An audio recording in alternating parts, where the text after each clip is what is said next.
Guys, this is not a clickbait. I'll show you what Fable 5 did for me yesterday evening for my use case to replicate what Figma currently provides for me when I am working with my YouTube channel. So I use Claude Code in the terminal, and I always use remote sessions. What this actually means, it allows me to use my mobile phone, and I just chat with it using my phone, making changes to the application itself. Okay, so this is FrameCast.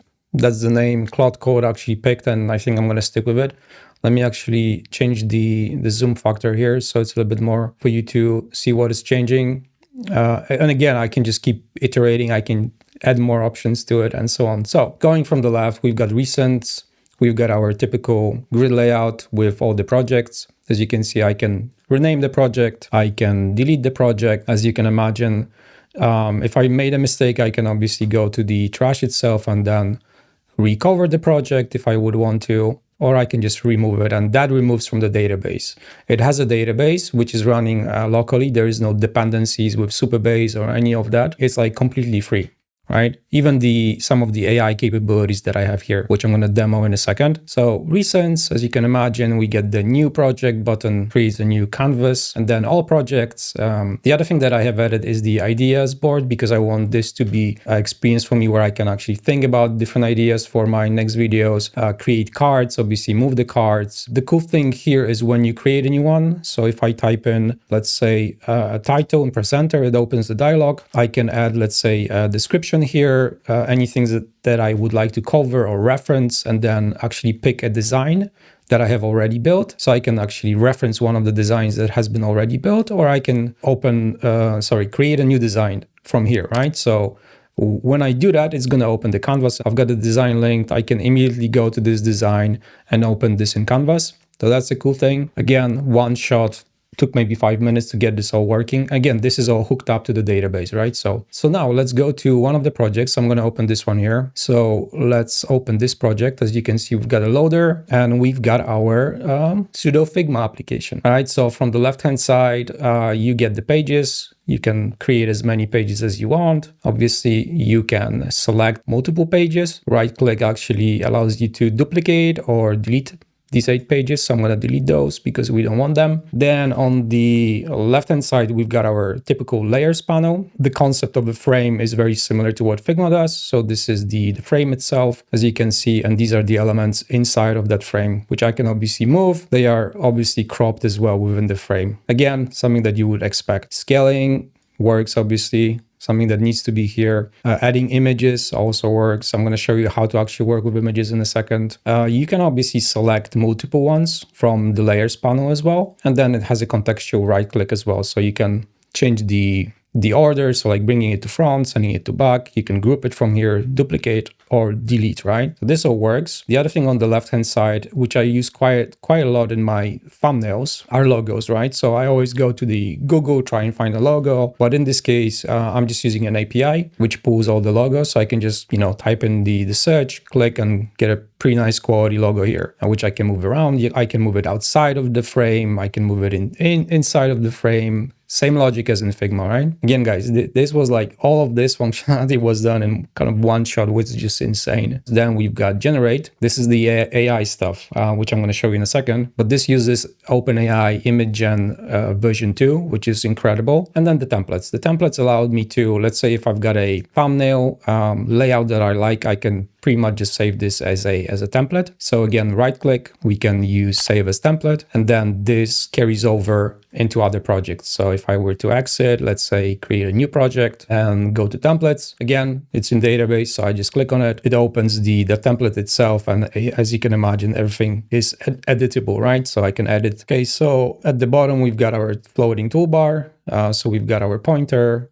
As you can imagine, we've got a pan if you want to use it. We've got the ability to add a new frame. So if you click, you obviously get a selector, but you can actually pick from the list here on the right-hand side. So if I, let's say, pick YouTube thumbnail, it just gives me this frame. Again, pretty similar experience to what Figma does, or you can just draw whatever size of the frame you want. So that's the frame. We've got obviously our default shapes here as well. We've got our circle, text if you wanted to and so on, and comments, right? So I can add a comment. So I can just make a note to myself to do something else later, and it just stays here, and it's kind of a link to the location within the frame as well, which is pretty sweet. And then obviously the text, you can add text to it, as you can imagine. Then the ability to actually upload an image, you can either copy and paste or drag onto the canvas. The other thing that is here is just the overlay, so it shows you like the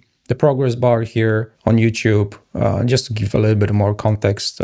Just a nice thing to have. Okay, so when nothing is selected in the canvas itself, you get the notes or the comments on the right-hand side here. I can click on one of those and it opens. So if I were to, let's say, another comment being added here. So if I can press C and then add another comment, it just adds that comment over here. You can resolve as well. So if you resolve, it just hides. You can show the resolved as well. That's pretty cool. Okay, so when the artboard is selected, we get our, on the right hand side, so we've got our dimensions. You can change the dimensions, rotation, whatever. There's also auto layout.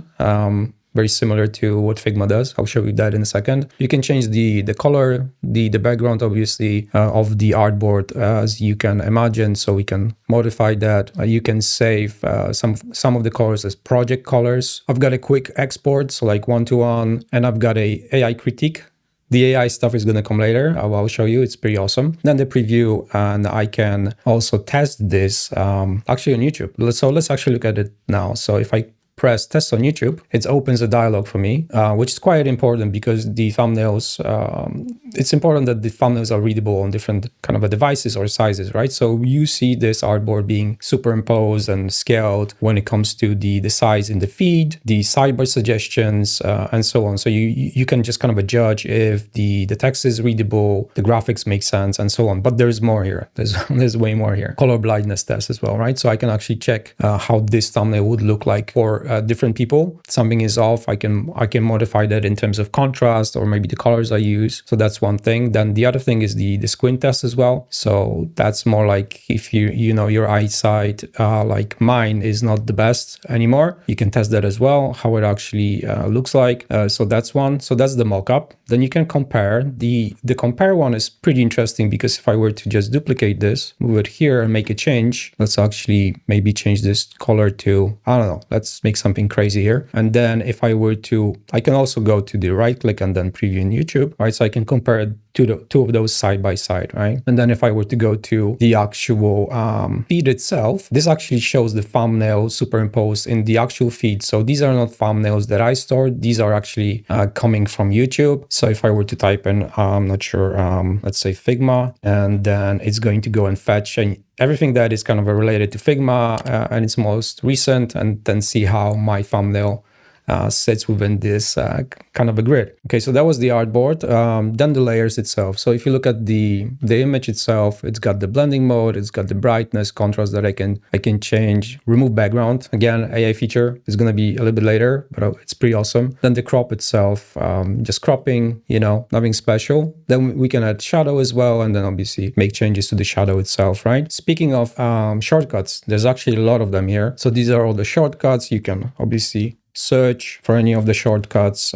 It's pretty nice. So zoom to fit works. So like selecting and zooming into what is selected, super helpful. Not selecting anything, just zooms to the entire canvas. Same as in Figma. Okay, now, so in text, what do you get in text? Again, position, as you can imagine, color, pretty typical. And then obviously the fonts itself. So you can obviously change the font. Then we've got our weights, right? This all works as you would expect.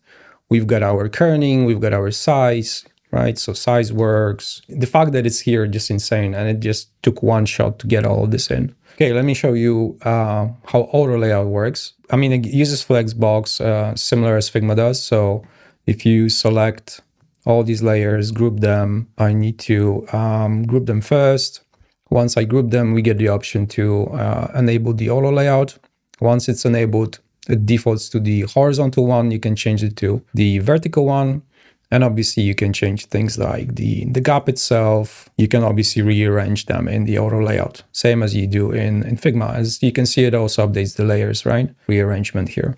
By the way, you can actually move things in the layers panel, right? So it also does the exactly the same thing. The layers panel also has things like locking, so no edits, you can hide things. Yeah, I mean, I'm so super impressed. This is actually like the first time I'm actually testing it properly with you. And yeah, if something doesn't work, it's going to be my first impression as well. But this is all the layout. Okay, let's go to the AI features. There's going to be way more later, but let me show you the first one. So let's select this artboard. And then if I go to AI critique on the right-hand side here, and I click on it, it's going to open the generate tab, which is making a call to OpenAI. And what this actually does, I'm not sure if you've seen it because it was super quick. It actually added the comments, the notes here. So if you look at these, how many are there? 5. It added comments. So it took the image, it analyzed the image, and it actually gave feedback in comments, right? So I can click on number 1 says, make the title shorter and more specific. Fable 5 alone lacks a clickable hook. And what's 5?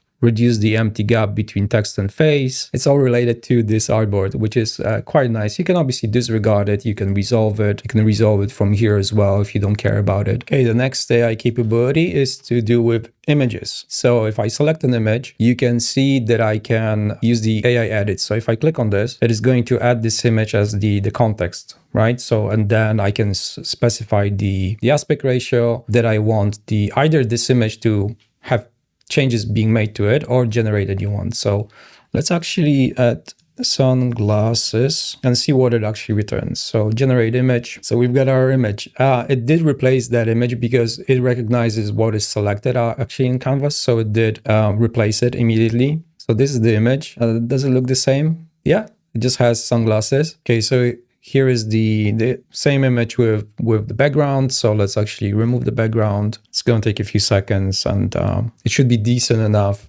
for at least a thumbnail. There we go. So we can maybe delete this one. There you go. It's all free. It's all running locally. Okay, last thing for me to do is actually cancel my Figma subscription. By the way, they make it so hard to actually find the place where you do it. So I think it's here. So if you click change, let's do free, confirm. Hopefully I'm not going to be billed anymore. Guys, thank you for watching. If you guys have any ideas, you're using applications, you're paying for those applications, try and build it yourself. Again, most of this was one-shotted. Fable 5 didn't make any mistakes. Not sure about Opus 4.8. Thanks for watching. Put in a comment below if you have built something that you like using by yourself. Yeah, and how cool is this? Like, this whole thing belongs to me now, and I can go and just keep iterating on it, keep adding more and more things. Again, thanks for watching, and I'm going to see you in the next one. Bye.